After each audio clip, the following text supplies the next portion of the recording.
Money from the deep pockets of wealthy donors is oxygen for any successful presidential campaign, and Nikki Haley just got a big old dose of it on Tuesday. The Koch-backed group Americans for Prosperity announcing it is backing the former South Carolina governor's bid for the White House. So, of course, the big question now, will the endorsement and all the cash actually offer up the momentum that she needs to give Nikki Haley a real shot at overtaking Donald Trump? The man with the answers, Harry Enten. No pressure, Harry, but what do you got? Look, I think a lot of people might say, okay, what the heck are the Koch brothers thinking if you look at the national polls? Look how far back Nikki Haley is. She's at just 10%. Donald Trump at 61%. She's not even in second place. Ron DeSantis is at 17%.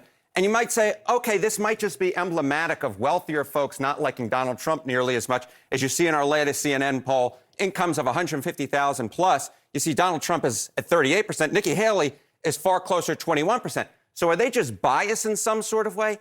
I don't think that's necessarily it, because if you take a look at the polls in Iowa and New Hampshire, this is Trump or choosing Haley. You see, nationally, Trump's ahead by 51. But look at Iowa. Nikki Haley's at 16. Donald Trump's at 43%. Or you look at New Hampshire, it's only a 22-point difference. So I think they're looking at the early polls and saying, you know what? Nikki Haley has a real shot of defeating Donald Trump, despite what the national polls are showing. Okay, let's do the history then. Does she? What's the precedent here? What is the precedent? Are there any candidates who have come back to win either Iowa or New Hampshire when they were down by 20-plus points at this point? Look at Iowa. George H.W. Bush won there when he was down by 20-plus points. Dick Gephardt in 88. New Hampshire, Gary Hart in 84. Pat Buchanan back in 1996. And here's the other thing that I think you want to take a look at here. Non-Trump voters who have made up their mind in the GOP primary, look at that. Just 24% in Iowa, just 29% in New Hampshire. There is this large anti-Trump vote in the GOP primary they think can move around, and maybe some money from the Koch brothers might help them move towards the Haley direction. Joining us now, civil rights attorney Maya Wiley, former deputy chief of staff to Congressman Adam Kinzinger, Maura Gillespie, and New York Times national political reporter Shane Goldmacher. So as we look at this, Shane, to you first, especially after this reporting, is this enough? Are there signs that point to it being enough to disrupt things? I think the short answer is no, there aren't signs enough to disrupt Donald Trump. But I think this does have a big disruption in the campaign and in the primary, which is there's a primary inside the primary, which is Ron DeSantis and Nikki Haley trying to be the one anti-Trump figure. And this is a really big part of that.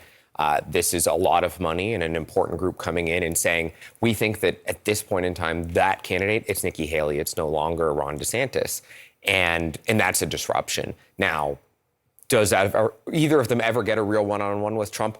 Can they catch up to Trump? That's a different question entirely. Maura, as somebody who's been in Republican politics, look, I think the Koch brothers became kind of the Democratic boogeyman. There's a ton of money, as Shane was noting.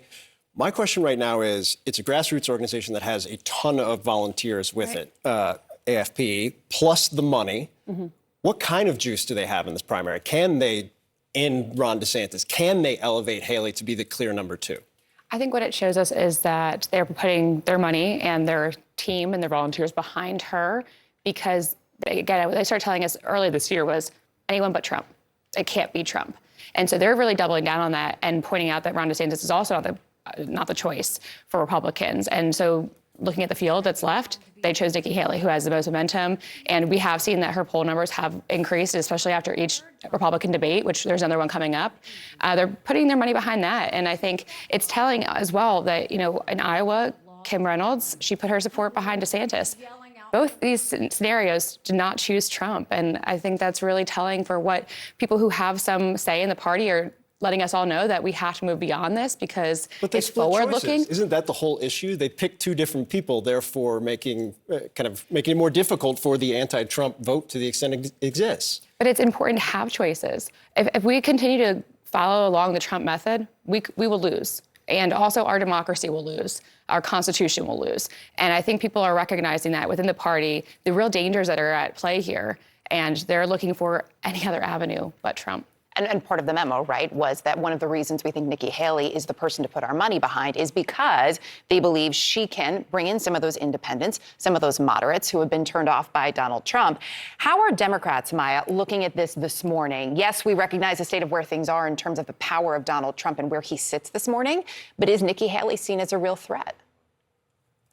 I'm going to go with Shane here. I think this is about the honorable mention in this campaign.